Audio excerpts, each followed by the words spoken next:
আসসালামাইকুম। আমি একটা পাঙ্গাস মাছের রেসিপি নিয়ে আসলাম আপনাদের সাথে। তো আমি পাঙ্গাস মাছটাকে ভালোভাবে ধুয়ে নিয়েছিলাম। তো ধুয়ে নিয়ে কিছুটা হলুদ মরিচ মাখিয়ে এটার সাথে তো আমি এখন একটা কড়াই দিয়ে চুলার মধ্যে বসিয়ে মাছগুলোকে এভাবে ভেজে নিয়েছিলাম। তো দেখেন আমি মাছগুলো ভাজা নেওয়া শেষ। তো কড়াইয়ের মধ্যে কিছুটা পেস্ট তেল দিয়ে দিয়েছিলাম। তো দিয়ে এইভাবে আমি একটু পেস্টটাকে নাড়াচাড়া করে দিব। তো দেখেন এইভাবে একটু নাড়াচাড়া করে দিয়ে আমি লবণটা এটার সাথে অ্যাড করে দিলাম, আদা রসুন বাটা এটার সাথে দিয়ে দিলাম। তো দেওয়ার পরে এইভাবে আমি একটু নাড়াচাড়া করে নিব। তো নাড়াচাড়া করা নেওয়া হলে আমি কিছুটা পানি এটার সাথে দিয়ে দেব। পরবর্তীতে আমি কিছুটা মরিচের গুঁড়া, কিছুটা হলুদের গুঁড়া এর সাথে দিয়ে মশলাটাকে ভালোভাবে কষিয়ে নিব। তো এইভাবে মশলাটাকে আমি ভালোভাবে কষিয়ে নেওয়ার পরে তো এই তো আমি আলু আর বেগুন কেটে ধুয়ে রেখেছিলাম, এগুলোকে এটার সাথে দিয়ে দেব অল্প অল্প করে। এভাবে এটার সাথে দিয়ে এভাবে এটাকে আমি নাড়াচাড়া করে নিব।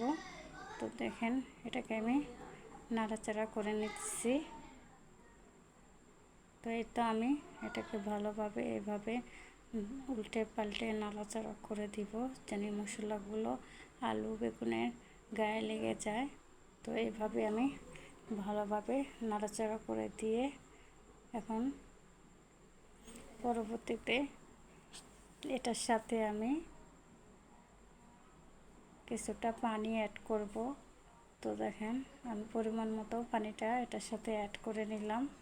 তো অ্যাড করে আমি ঢাকনা দিয়ে এটাকে ঢেকে দিব। তো আমি কিছুক্ষণ পরে ঢাকনাটা উঠিয়েছিলাম, আমার তরকারিটা বলক এসে পড়েছে। পরবর্তীতে আমি ভেজে রাখা মাছগুলো এটার ভিতরে এইভাবে একটা একটা করে সবগুলো মাছ দিয়ে দিব। তো দেখেন মাছগুলো আমি দিয়ে দিলাম এইভাবে। তো দিয়ে দেওয়ার পর আমি একটু ঢেকে দিব। তো ঢাকনাটা উঠিয়ে পরবর্তীতে আমি এটাকে আবারও হালকা একটু আলতো হাতে নাড়াচাড়া করে দিব। এটাকে বেশি নাড়াচাড়া করে যাবে না, মাছগুলো ভেঙে যাবে। পরবর্তীতে এইভাবে আমার তরকারিটা হয়ে আসছে। তো এখন এটার সাথে আমি কিছুটা ধনিয়া পাতা দিয়ে দিব। তো এভাবে আমি দিয়ে দিলাম, দিয়ে কিছুটা সময় রেখে আমি এটাকে নামিয়ে নিব। তো দেখেন আমি নামিয়ে নিয়ে এসেছি, আপনারা বাসায় অবশ্যই ট্রাই করে দেখবেন। তো আমার ভিডিওটা এই পর্যন্তই। সবাই ভালো থাকবেন। আল্লাহ হাফেজ।